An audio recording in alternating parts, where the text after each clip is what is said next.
I'm Luke Young. I'm an undergraduate student at a big university that had nothing to do with this research. I'm a security engineer originally from Minnesota. I'm currently working in the Bay Area. Say that again? Is this better? Sorry about that. I'm also the founder of Hydrant Labs LLC, which has graciously funded this research. It's funny how you can do that when you're the only employee. In case you guys didn't catch that, that means unlike a lot of the speakers out here, I'm not hiring unless you want to work for a 19-year-old kid for minimum wage. If you do, there's my email address.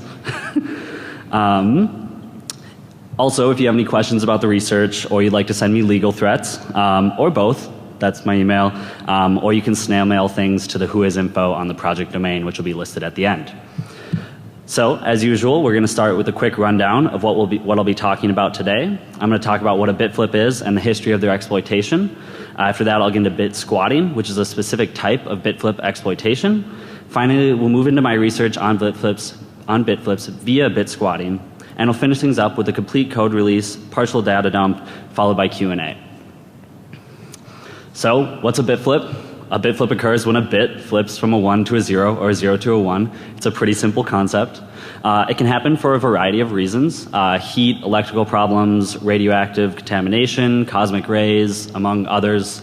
I'm not going to focus very much on what causes a bit flip. I'm going to instead focus on how we can actually exploit them. However, we will take a quick trek into the history of bit flips.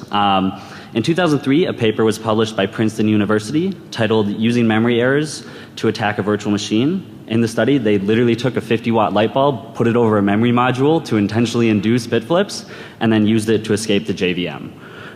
Since then, a variety of research has been done into bit squatting, which I'll get into a bit later. However, it wasn't until 2014 when a paper from CMU was published that investigated the use of DRAM flushing to intentionally induce bit flips. Many of you probably heard of this by its more common name, rowhammer.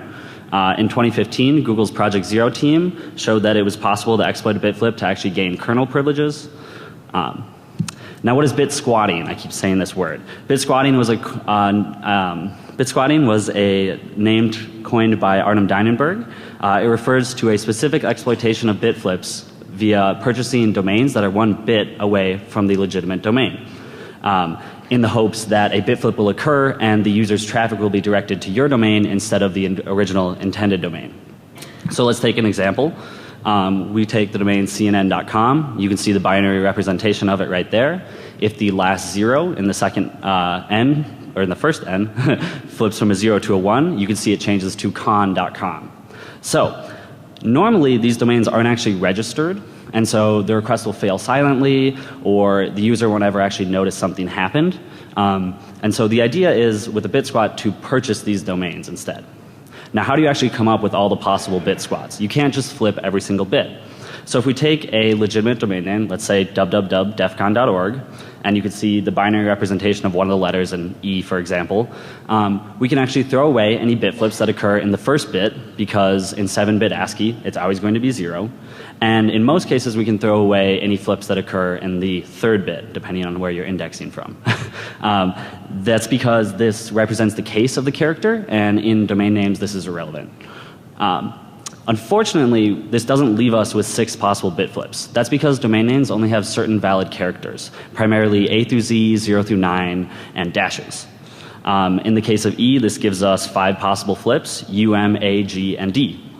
Now, I mentioned there were some exceptions to that rule with case. And sometimes a letter, if a flip were to occur in it, it changes to a different character. So, for example, a N can flip to a dot, or vice versa, or a slash can flip to an O.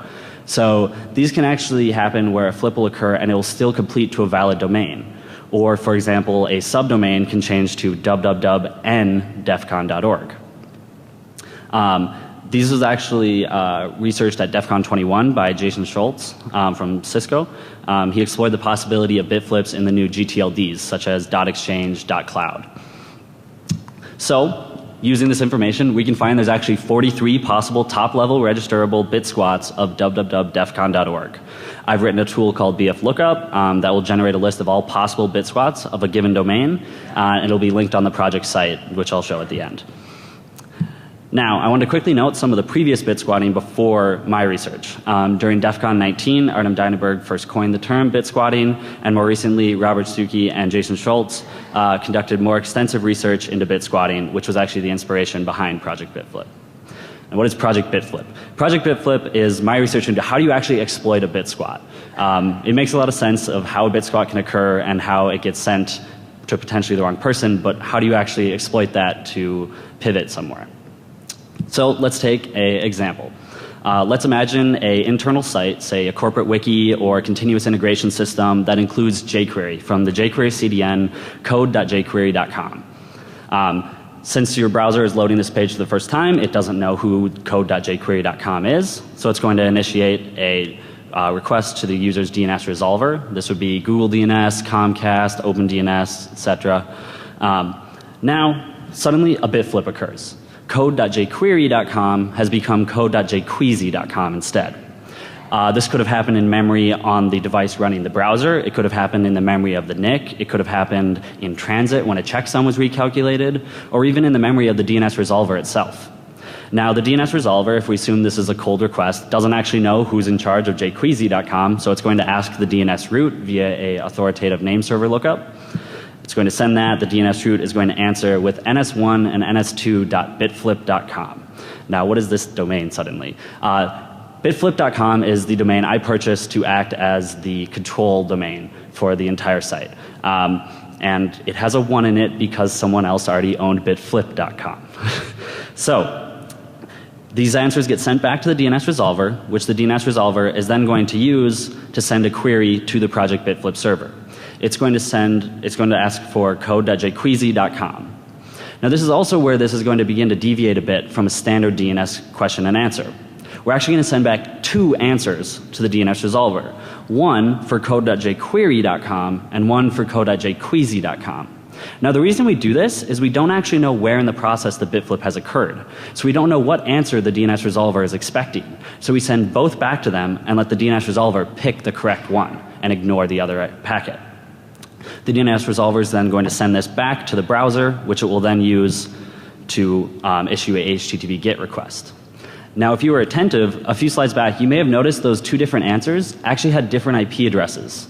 And this is because it allows us to determine which type of bitflip occurs most commonly, because this HTTP GET request will be triggered for a different IP address depending on which flip was accepted by the DNS resolver. Now, this HTTP GET request is going to get sent to the Project BitFlip server.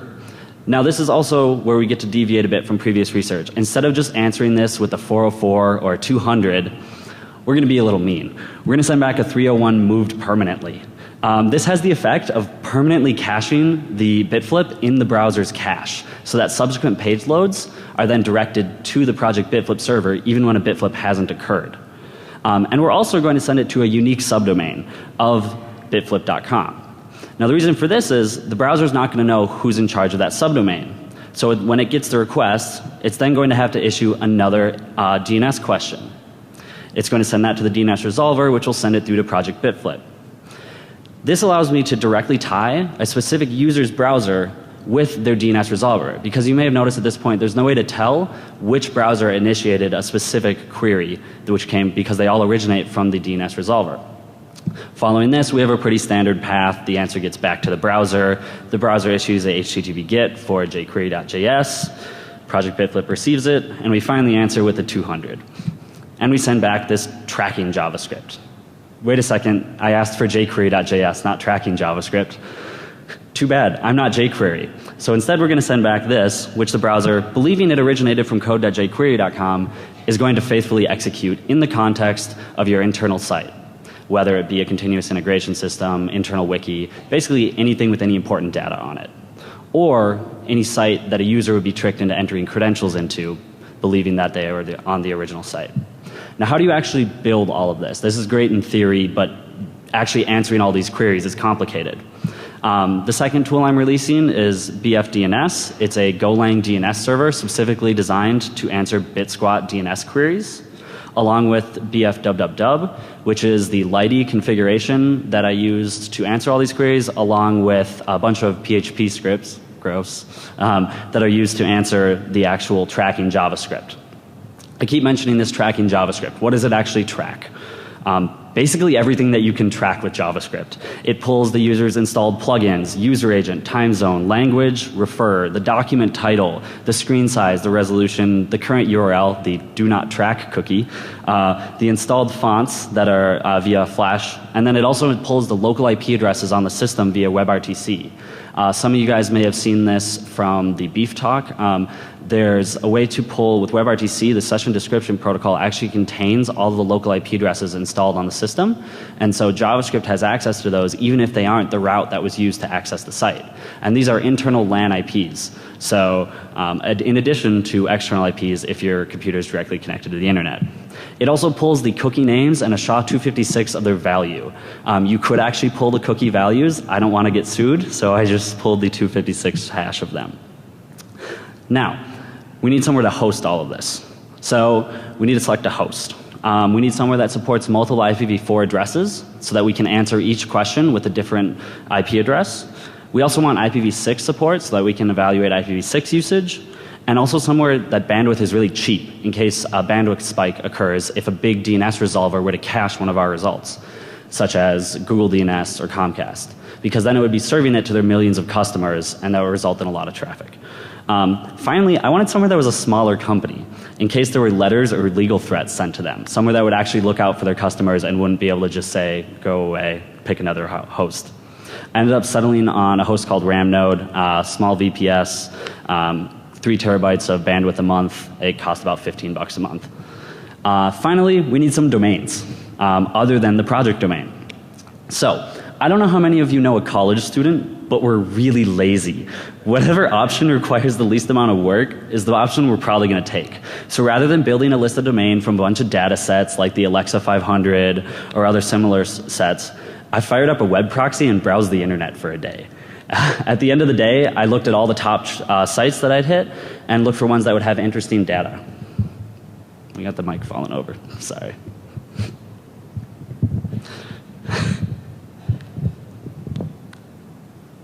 Hopefully. Nope.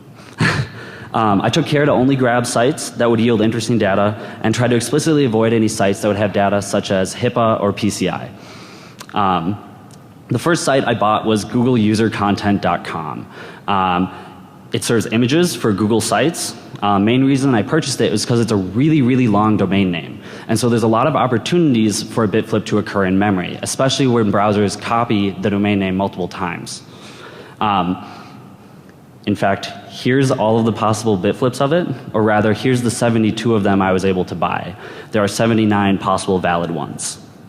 Now, I hadn't actually set up a proper server at this point, so I pointed it at the VPS and ran netcat on port 80. Those of you that are in IT have probably had what I like to call a oh shit moment. You accidentally run RMRF on the wrong server, you accidentally shut down all but the server you wanted to, something like that. This was one of those moments. For those of you that can't read the tiny text up there, that's a request for mail-attachment.googleusercontent.com. As it turns out, googleusercontent.com serves all mail attachment downloads for Gmail and Google Apps. Oops. To make it even better, by their very nature, those links are valid without session cookies, meaning that each misdirected request, I can go grab that attachment myself if I wanted to. And so I decided to actually look a little bit more at the domain I bought and what else is served on it at this point. It turns out it serves not just mail attachments, but the OAuth authentication for Google, Google Fonts, Google Cache pages, and Google Translated pages. I'm sure there's no valuable data in any of that. Moving on from there, I decided to take a look at Amazon, specifically cloudfront.net. If you're familiar with CDNs, it serves a lot of really popular sites such as ESPN, Amazon.com itself, among a whole bunch more. There were 43 possible bit squats, 4 of which were already registered, so I registered the rest of them. Moving on from there, continuing with the Amazon theme, I took a look at AmazonAWS.com. It serves pretty much all AWS services as subdomains of AmazonAWS.com with the exclusion of CloudFront. This includes Amazon S3, Elastic Load Balancer, and EC2.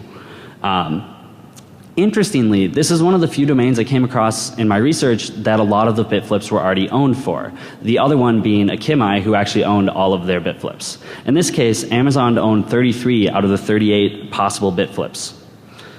However, the rest were registered by someone else, except for one. AmazonAss.com was... Of course, I wasn't actually satisfied with a single bitflip, so I decided to buy subdomain bitsquats where the dot changes to an N of Amazon S3, EC2, and Elastic Load Balancer. Moving on from there, I decided to take on doubleclick.net. Those of you familiar with ad networks knows that this serves Google's ad network, and it primarily serves them over JavaScript, which makes it a great target. There were 45 possible bitsquats, 19 of which were already registered. So I registered the other 26 of them. Moving on from there, I hit apple.com. Being a short domain name, a lot of these were already flips, were actually valid sites and not actually owned as bitflips. So I was actually only able to grab one of them, appleg.com. But continuing with the Apple theme, I took a look at iCloud.com next. If any of you have an iOS or OS X device, as I'm sure a lot of you do, your device will check in with iCloud.com regularly for backups, contacts, and a lot more. Additionally, most Apple accounts have an iCloud.com email address, which is delivered to this domain. Moving on from there, I decided to look at web dev. I don't know how many of you have ever heard of jQuery. jQuery is a compatibility layer that makes IE suck less, among other things. It's used by over 70% of the top 10,000 sites, making it a really good target. I registered the 15 available ones of that. Continuing with the web dev theme, I hit discus.com. It serves comments for about 750,000 sites. And finally, the peak, there's 24 purchased. The peak of my web dev phase, Google-analytics.com. I'm guessing a lot of you know what this is. It serves analytics for pretty much every site ever.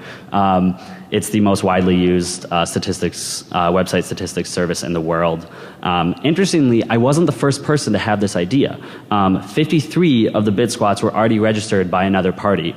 However, I was able to grab the remaining 10 shown there. Hopefully you're beginning to see a theme here. Moving on, sfdcstatic.com is the Salesforce CDN. There were 42 possible bitsquats. I bought all of them. I'm going to pick up the pace a little bit here. ASP.NET-CDN.com, Microsoft's AJAX CDN network. It serves a lot of Microsoft sites and a lot of jQuery plugins. Another 38 domains registered. GoogleAPIs.com, it's Google's JavaScript CDN. Another 22 out of 39 registered.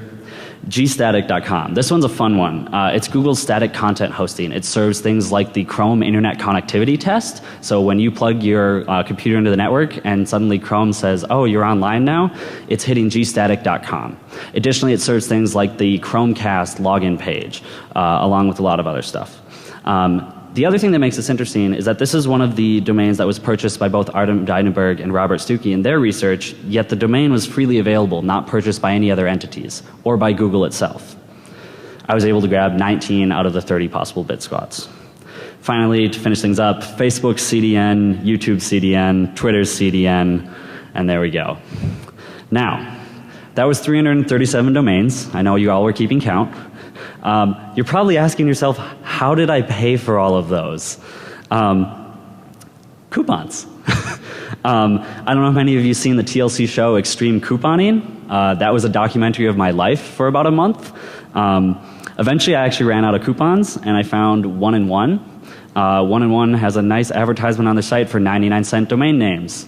And if you go and try to buy one, the first one is 99 cents, and then when you try to buy the second one, it charges you $11, which doesn't seem quite fair. So if you start the process in an incognito window and then log in halfway through, it's still 99 cents. So after doing that, about 5 minutes per domain, I got this email. Dear Luke Young, you have exceeded the limit of our current special offer. Further orders placed under this offer will be canceled. Sincerely, security team. And that's when I stopped buying domain names. The final statistics, I bought 89 domains from GoDaddy, 255 from 1&1, at an average cost of $1.62 per domain, coming to a total of $545. Now, the next thing I realized is I was actually missing out on a lot of data. most of this traffic was coming in over SSL. So I decided to buy SSL certificates too. And those of you that are familiar with SSL probably know that I need what's called a wildcard SSL certificate. This is because I don't know the subdomains that are going to be requested for each of these. You also probably know that wildcard SSL certificates can be expensive. A wildcard SSL certificate from DigiCert is $595. Of course, you get bulk discounts and other things, but if you just do easy math there, that's over 200 grand, which I don't exactly have lying around for a fun little side project. Thankfully, I was able to find a solution. Some of you guys may have heard of them from other talks. Start SSL is a kind of unique model. You can pay a one-time fee and then get SSL certificates from them at no additional cost except for EV certs. So at a cost of $60, I was able to get wildcard SSL certificates. Now, because this is such a unique model, Start SSL has a very manual process. They don't have an API for requesting certificates or anything like that, which makes both requesting the certificates really, really annoying for 337 domains because you have to do domain verification on all of them. But it also makes it so that you're more likely that someone's going to notice what you're doing. In fact, 17 of the domains were flagged for manual review by Start SSL, who then approved all of them. By 4 different employees of the company, I might add. Here were the 103 certificates that I was issued. Now, those of you that are attentive, you might have noticed that I bought 337 domains, yet I only got 103 certificates. There's a good reason for that. I'll try to fix the mic real quick. On August 25th, I received this email. My login certificate was revoked for, quote, abuse. Please contact us. Reaching out to Start SSL, I received the following quotes. I'm sorry, but for high-profile names, only the name owner should be able to get certificates for it, and those resembling them closely never issued. Followed shortly by, quote, most certificates really shouldn't have been issued to start with. Oops. Here's the actual excerpt from the StartCom certificate policy, and I'm going to paraphrase here. StartCom will not issue certificates whose domain names might be misleading or of well-known brands or names that are part of requested host names such as googleme.com. So I'm guessing the fact that I own domains with their example in it was probably not so great. I went back and forth with Eddie Nigg, the CTO of StartCom, letting him know about the project and suggested revoking only the Google certificates. Here was the timeline on that. Yep. So I don't know how many of you have ever actually been to a stand-up comedy show, but one of the golden rules is that you don't take your phone out during someone's set. Mostly because you get made fun of by the comedian, but also because it's really rude. I was at a comedy show with some friends, and my phone started vibrating like I was getting a phone call. And then it kept vibrating for 5 minutes straight. When the set ended, I took out my phone, and I saw this. And in the end, they revoked 81 certificates with 2 emails for each revocation. Now, I'd like to note that I had full wildcard certificates for all these domains for 2 months before they were added to the certificate revocation list. Not that that even matters. Some of you may remember this from Heartbleed, as a lot of browsers like Google Chrome don't even check the certificate revocation list, meaning that if I were malicious, I could continue to use these certificates at the risk of being sued by StartCom. I chose not to do that because I don't want to get sued. However, they did leave 22 certificates unrevoked. When I inquired about why they didn't revoke these, I received the response that everything we haven't revoked so far was considered not so problematic, and hence we left them to expire naturally. Now you'll notice all the domains that are remaining seem to not contain the trademark name of whatever company it is. That's likely the reason they were left behind. However, I don't know that for a fact. Now, moving on to the future. The EFF has just announced their free automated certificate authority called Let's Encrypt. In addition, so using something like that, it may be a lot easier to do exploitation as it's a completely automated process and you don't have to worry about your domains getting flagged for manual review. They currently don't support wildcard certificates but are looking into it. You could also use a much larger provider like DigiCert at a much higher cost, depending on how much money you have to throw away at this. Now, I suppose those certificate revocations kind of beg the question, did anyone else even notice? Well, the first and only public case of someone noticing was by a third party. It was x8x.net. He noted that all the bitflips of gstatic.com were suddenly registered along with some other domains by, quote, the same individual with name servers at bitflip.com, so at least someone is having fun. I thought that was it until I went to a friend's house and I went to check on the site and I saw this. I quickly logged into my server console and found that the server was alive and well. It turns out the error that I was seeing was with DNS resolution. I figured I'd just broken my DNS server, or actually it was handling packets wrong, so I hit the ever trusty Google DNS check and it worked. This is where things got a little bit weird. After a bit of further investigation and a few panic calls to friends in other states, I verified that I wasn't actually crazy. Comcast's DNS server was refusing to answer requests for bitflip.com. Further investigation reveals that it's only for A and Quad A records of the subdomains of bitflip along with the root domain. Now here's the weirdest part. The requests were still getting forwarded to my server, however my answers were not getting forwarded back to clients. This makes it really hard to pinpoint exactly when they put this block in place, and I still don't know to this day. I tried to reach out through the business class support line, never really got an answer. Short while after noticing the Comcast incident, I got an email that my credit card payment for the server was declined for the month. A quick call to my bank, and I was even more confused. They said they were approving the transaction and that I had adequate funds. I reached out to Ramnode via a ticket that was escalated directly to the CEO. That's the advantage of picking a small company, who reached out to Stripe, their payment processor. He received the response that, quote, "We have reason to believe that card has been associated with fraudulent activity." What makes this odd is that card was only used with about 5 vendors. I can count them all on one hand, and only one of them, this server, was purchased through Stripe. What makes it really odd is that Stripe, not my bank, was refusing this transaction. I actually reached out to Stripe on my own, independent of Ramnode, and they said, quote, "We are indeed blocking it on our end due to a level of risk on this card that we're not willing to take. I know this is a very vague reason, but for security purposes, I'm limited in how much information I'm able to give out." Still don't have a solid answer on this one. Needless to say, I paid for the month on another card and then paid through the end of August ahead of time in case it were to ever occur again. Now I want to take a second and have everyone look at this slide here and see if you can tell me what's wrong with this slide. I put my bank on there. About 2 hours after the DEF CON CD slides came out, I started getting password resets. Whoever is doing this, I don't bank with them anymore. Nice try though. Now, moving on to the part that you guys are all actually probably here for, the data. The first question people ever ask when I tell them about this is this actually even a problem? Is there even traffic to these bitflips? Let's start with a simple graph. This is the traffic I received during a section of the time that the server was running. Now, some of you probably can't see that because it's a little small, so I'll give you a number. I received over 1 million DNS queries every 24 hours for over a month. Now, you'll notice that that graph is kind of all over the place. And there's a lot of reasons for that. Different servers caching my results for longer, along with I actually transferred these domains, some of them away over time, and so it's not the cleanest data set. Now, of those 1 million DNS queries, about 4.8 of them resulted in corresponding TCP connections.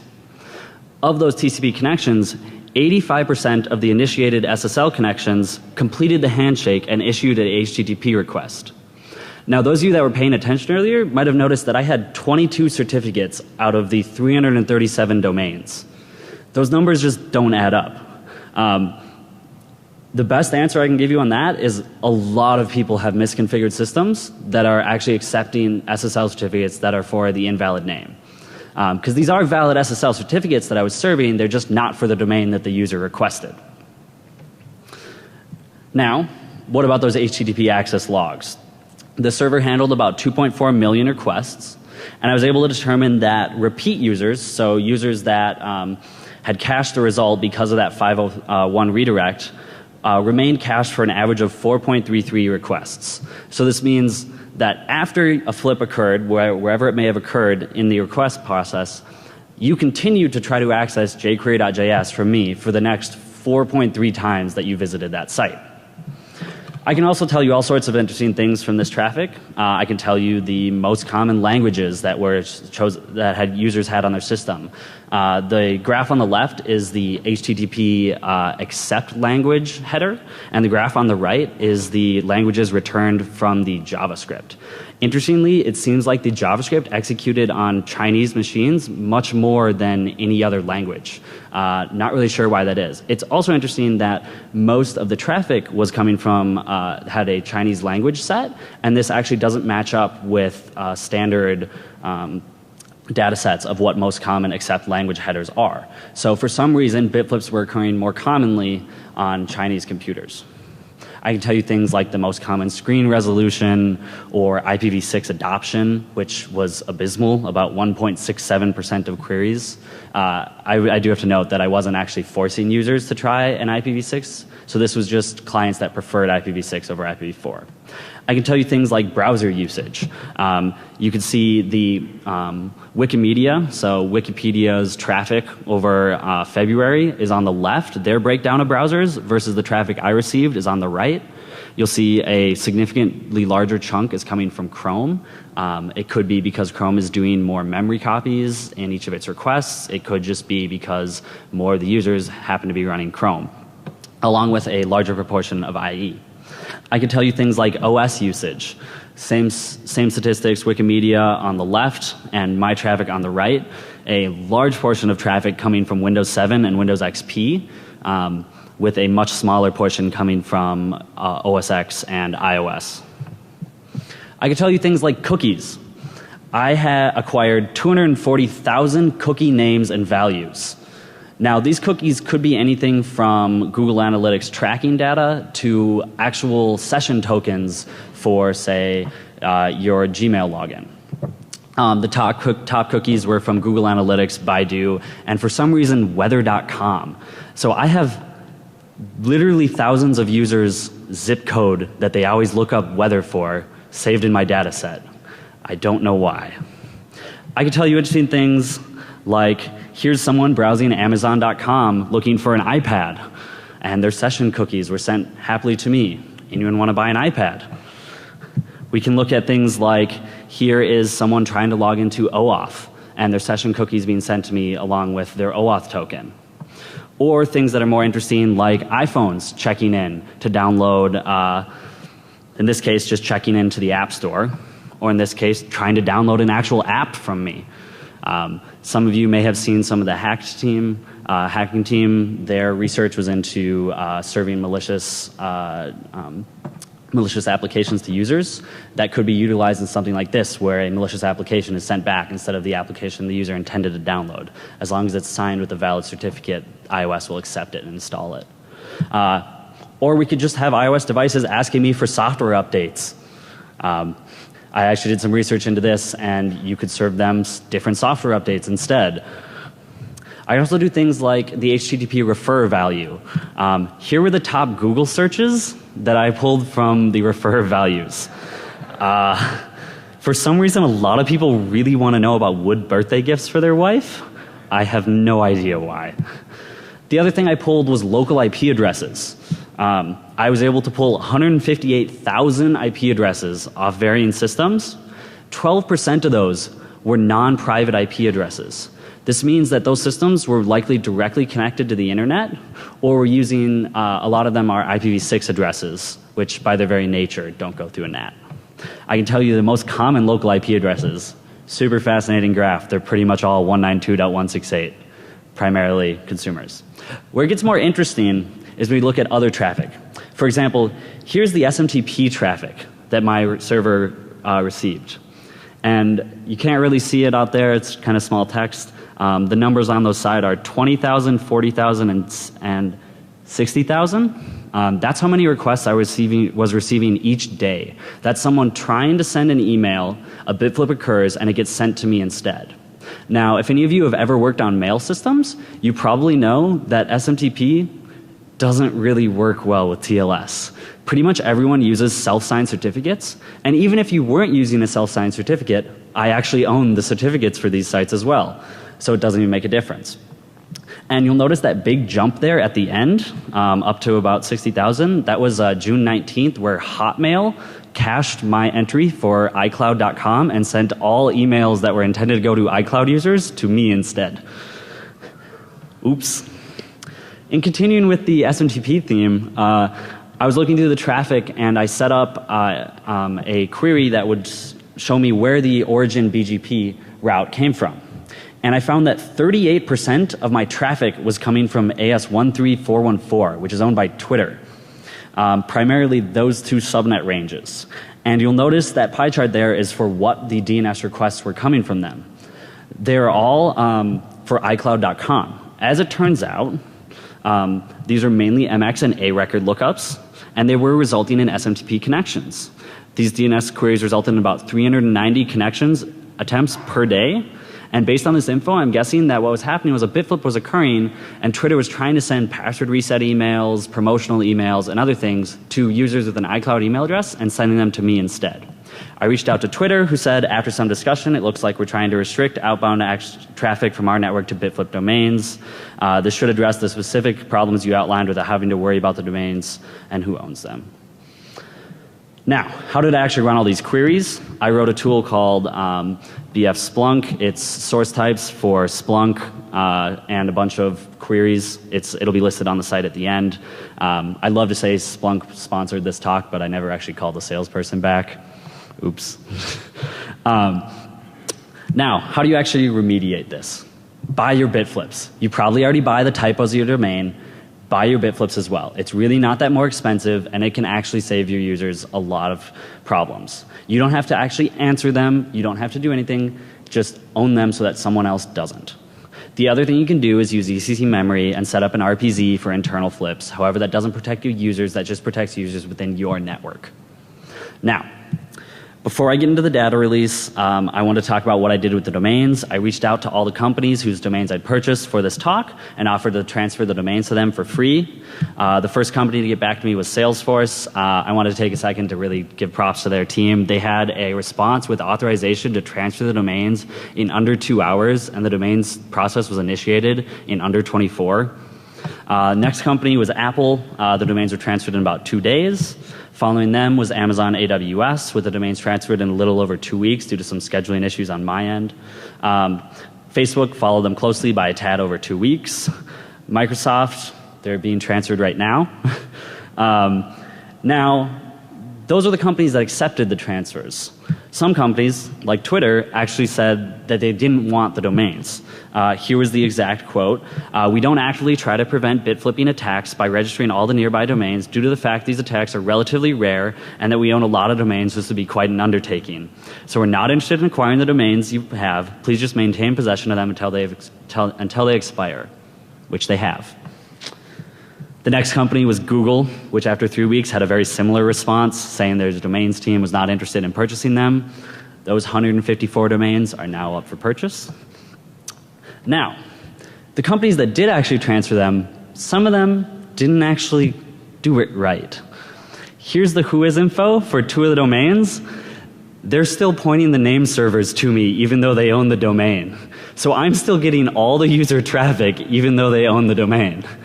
I'm not going to call out the companies that they are because I just noticed this about 10 minutes before the talk, so I haven't given them a heads up.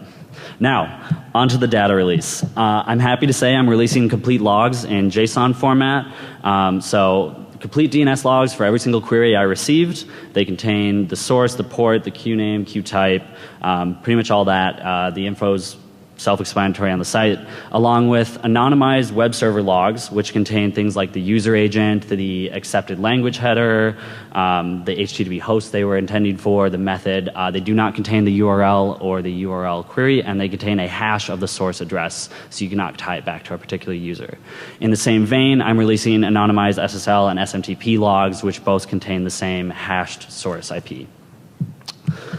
And finally, here's my contact info along with the project website, which contains all these data dumps. At this point, I think I have a very short period of time for some questions, if anyone has any. I think. Did anyone offer a bounty or anything to help you cover the costs? No, and I wouldn't have accepted it if they did, because that puts it in a bit of a, it's already a gray area legally, and that can push you, if you're accepting money for it or making a profit off of it, it can push you a bit more. I did get some care packages from companies though. Question for you. Did you do anything to look at double bit flips to get an estimate for just how frequently these happen? Is it 1 out of every billion queries, trillion queries? What order of magnitude? So you're referring to when 2-bit flips occur? Yeah, using the ratio between 2-bit flips and 1-bit flip, you could figure out the ratio between 1-bit flip and 0. I did not. However, I did receive, if you look at the data, actually a lot of the queries I got where a bit flip had occurred, lots of other bit flips occurred in the actual query. So in the URL would be malformed as well, indicating probably that those users have really messed up memory. So I don't have statistics on that. It would be very interesting to look into that.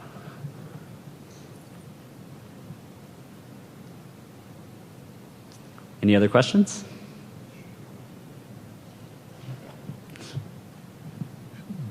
Does enforcing name server bailiwick have any effect on your responses? Can you repeat the question? Sorry, I cut. Does enforcing name saver bailiwick, does that have any impact on your responses? I do not know.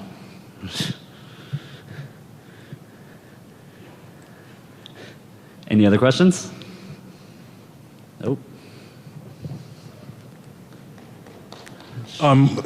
How did you figure out who to contact in these companies to get quick response? I mean, how do you know who to email in Google or Microsoft about this, you know, just being someone on the outside?